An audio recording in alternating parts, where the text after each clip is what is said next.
శ్రీమాత్రే నమ. జయ గురు దత్తాత్రేయ నమ. ఈ వీడియోలో మనం వ్యాపారం నిర్వహిస్తున్నప్పుడు మీరు చేస్తున్నటువంటి వ్యాపారం ఎంత ముఖ్యమో ఆ వ్యాపార సంస్థ యొక్క వాస్తు కూడా అంతే ముఖ్యం.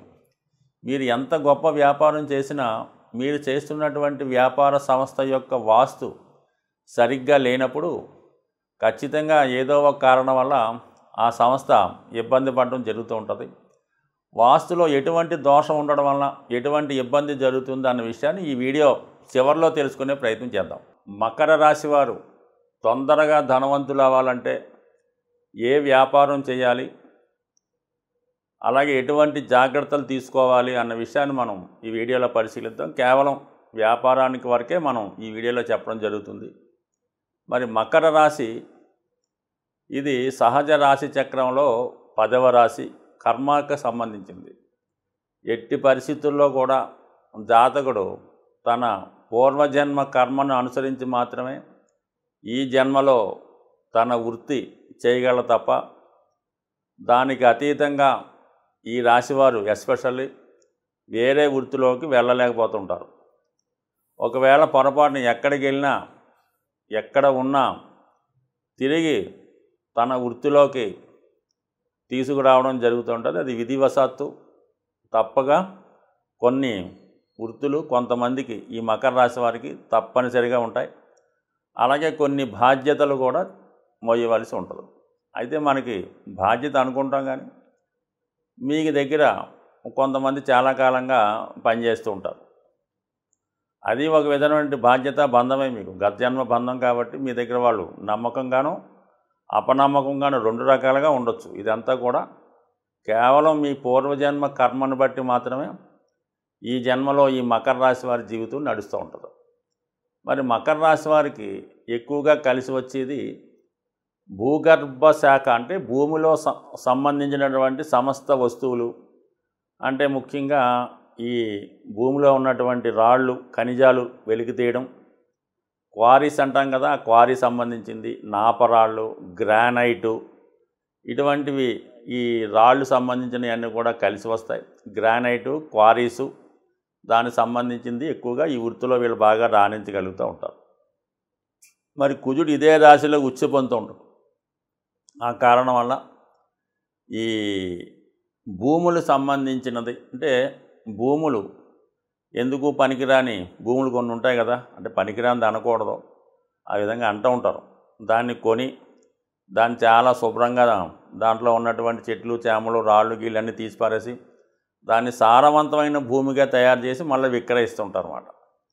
సో ఆ విధంగా భూముల ద్వారా వ్యాపారం చేయడం, భూముల్ని అభివృద్ధి చేయడం, అలాగే ఈ బుల్డోజర్లు అంటే పెద్ద పెద్ద ఈ భూమి దున్నుతూ ఉంటాయి, కొండల్ని పీకేస్తూ ఉంటాయి, భవనాలు పడగొడుతూ ఉంటాయి కదా, అటువంటి యంత్రాలు సంబంధించినది వీళ్ళకి కలిసి వస్తుంది. అలాగే ముఖ్యంగా పెట్రోల్ బంకులు అవ్వచ్చు, ఆయిల్ సంబంధించినది కూడా అవుతుంది. అలాగే లెదరు, తోళ్ళు సంబంధించినది. సో అలాగే శారీరక శ్రమతో చేసేటటువంటి కొన్ని జాబ్స్ ఉంటాయి. సో అవి వీళ్ళకి బాగా రాణించగలిగే అవకాశం ఉంటుంది. సో ఎక్కడైనా సరే ఫిజికల్గా కొంత కష్టం ఉంటుంది, ఎక్కువగా మెటల్స్ ఉపయోగిస్తూ ఉంటారు. అయితే మరి ఈ రాశిలో ఉన్నటువంటి నక్షత్రాలు మనం గమనించినప్పుడు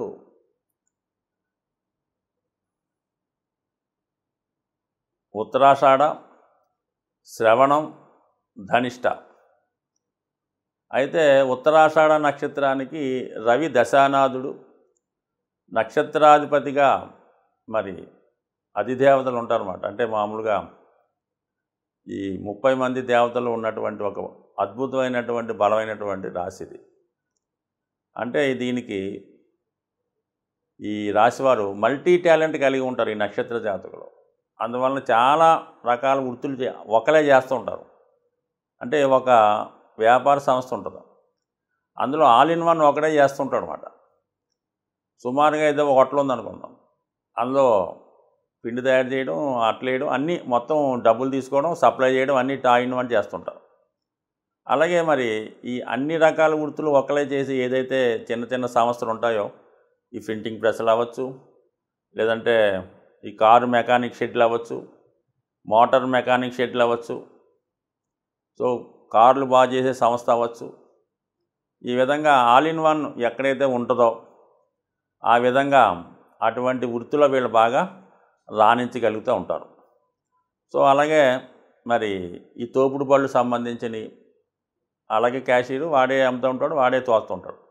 సో ఈ విధంగా ఈ తోపుడు బళ్ళు సంబంధించిన చిన్న చిన్నవన్నీ కూడా వీళ్ళు చేస్తూ ఉంటారు. అంటే వాడికి వాడే బాస్ అయి ఉంటాడు, అన్ని రకాల పనులు వాడే చేస్తుంటాడు. అటువంటిది వాడు కలిసి వస్తుంది. అయితే శ్రవణ నక్షత్రం అనేది చాలా టాప్గా ఉంటుంది. మళ్ళీ ఇందులో వీళ్ళు ఎక్కువగా మంచి నాలెడ్జ్ కలిగి ఉంటారు. వీళ్ళు ఎక్కువగా మరి మెటల్ సంబంధించిన స్టోర్స్, అంటే ఈ వంటకు ఉపయోగించే వంట పాత్రలతో తయారు చేసే ఫ్యాక్టరీ అవ్వచ్చు, దాన్ని అమ్మే షోరూమ్లు సేల్స్ అవ్వచ్చు, అలాగే పెట్రోల్ సంబంధించింది అవ్వచ్చు. అలాగే ధనిష్ట నక్షత్ర జాతకులు ఎక్కువగా భూములు సంబంధించింది, భూములు డెవలప్ చేయడం, ఇటువంటి వాటిలో బాగా రాణించగలుగుతూ ఉంటారు. సో అలాగే ఎక్కువగా వీళ్ళు చిన్నపాటి ట్రాన్స్పోర్టు, ప్రజలను ఒక చోట నుంచి ఒకటికి మార్చడం కానీ, టూరిస్ట్ బస్సులు, ట్రావెలర్ బస్సులు, ఇలాంటివన్నీ కూడా వీళ్ళు ఎక్కువగా వ్యక్తిగత శ్రద్ధతో చేసే బిజినెస్లు, తనే యజమాని తనే బాసుగా ఉన్నవి, ఆల్ ఇన్ వన్గా ఉన్నవి బాగా చేయగలుగుతుంటారు.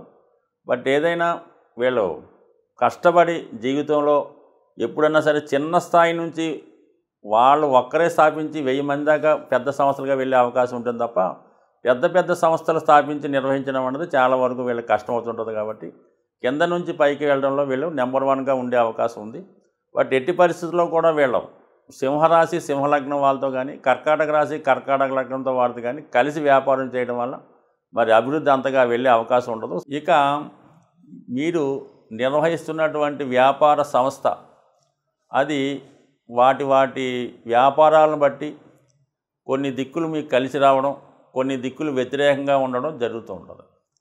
సాధారణంగా చిన్న చిన్న వ్యాపార సంస్థలు నిర్వహిస్తుంటారు. అంటే ఒక షోరూమ్ లాగో, ఒక షట్టర్ లాగో చేస్తున్న వాళ్ళకి సాధారణంగా వీళ్ళు చేస్తున్నటువంటి వ్యాపారం సంబంధించినంత వరకు, అంటే అది కిరాణా షాప్ అవ్వచ్చు, ఫ్యాన్సీ షాప్ అవ్వచ్చు, బట్టల షాప్ అవ్వచ్చు, ఏదైనా సరే దానికి సంబంధించినటువంటి షాపులే ఆ పక్కన కానీ ఈ పక్కన కానీ ఎదురుగుండా కానీ ఉండడం చాలా శ్రేయస్కరంగా ఉంటుంది. సాధారణంగా ఇది ఈ విధంగా జాగ్రత్తలు తీసుకొని చేస్తున్నటువంటి వ్యాపార సంస్థకి ఎటువంటి వీధిపోట్లు లేకుండా ఒకటి జాగ్రత్త పడాలి. 4 దిక్కులు కూడా కరెక్ట్గా ఉండాలి. సాధారణంగా యజమాని ప్రవేశించే దిక్కు ఉచ్చ దిక్కు నుంచి ముందుకు వెళ్ళడం ఉండాలి. అది తూర్పు ఫేసింగ్ అయినప్పుడు తూర్పు ఈశాన్యం గుండా యజమాని వెళ్ళాలి.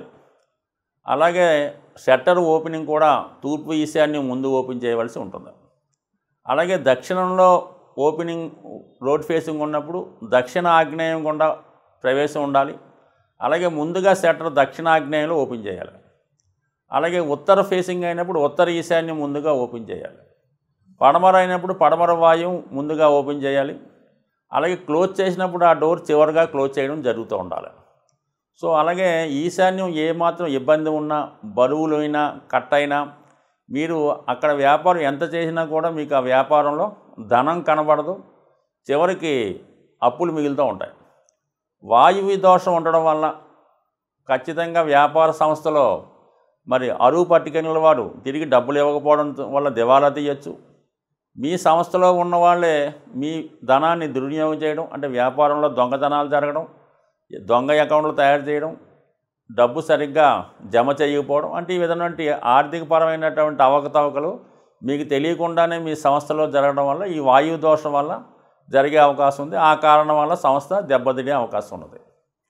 ఇక ఆగ్నేయ దోషం ఉండడం వల్ల ఏంటంటే సంస్థలో పార్ట్నర్స్ మధ్య విభేదాలు రావడం, ఆ షాపులో పనిచేసే వర్కర్లకి యజమానికి సరైన అవగాహన లేకపోవడం, పరస్పరం తగులాడుకోవడం వల్ల వచ్చిన కస్టమర్స్ వెనకపోవడం జరుగుతూ ఉంటుంది. అలాగే నైరుతి ఫాల్ట్గా ఉండడం వల్ల, దేశంగా ఉండడం వల్ల యజమాని సరైనటువంటి అవగాహన లేకపోవడం వల్ల, సరైనటువంటి క్రమశిక్షణ లేకపోవడం వల్ల, అతని బలహీనతల వల్ల వ్యాపారాన్ని సరిగ్గా నిర్వహించలేకపోతుంటాడు. ఏదో ఒక వీక్నెస్ ఉంటుంది. ఆ కారణం వల్ల ఏంటంటే అతను వ్యాపార సంస్థని వర్కర్స్కి అప్పచెప్పి ఇతరుల మీదకి బయటికి వెళ్ళిపోతుంటాడు. ఈలోగా వర్కర్స్ దాన్ని సవ్యంగా నిర్వహించలేకపోవడం వల్ల చివరికి ఆ వ్యాపార సంస్థ దివాళా తీసే అవకాశం ఉంటుంది. ఖచ్చితంగా మీరు చేసుకున్నటువంటి వ్యాపార సంస్థ కానీ, అది ఆఫీస్ కానీ, పెద్ద గోడౌన్ కానీ, పెద్ద ఫ్యాక్టరీ అయినా సరే ఏ మూలలో కూడా ఖచ్చితంగా ఈశాన్యం, ఆగ్నేయం, వాయువ్యం అన్నీ ఖచ్చితంగా ఉండాలి. ఖచ్చితంగా మాత్రం తూర్పు ఓపెన్గా ఉండి మంచి విశాలంగా ఉండి తూర్పు అంతా ఖాళీగా ఉంటే ఆ యజమాని బాగా రాణించగలుగుతూ ఉంటాడు. ఉత్తరం బాగా ఉన్నప్పుడు ధనానికి ఇబ్బంది ఉండదు, కావలసినప్పుడు ధనం వస్తూ ఉంటుంది, దాన్ని తీరుస్తూ ఉంటాడు. సో ఈ విధంగా అనేక రకాలుగా ఈ వాస్తు ప్రభావం వ్యాపార సంస్థ మీద ఉంటుంది.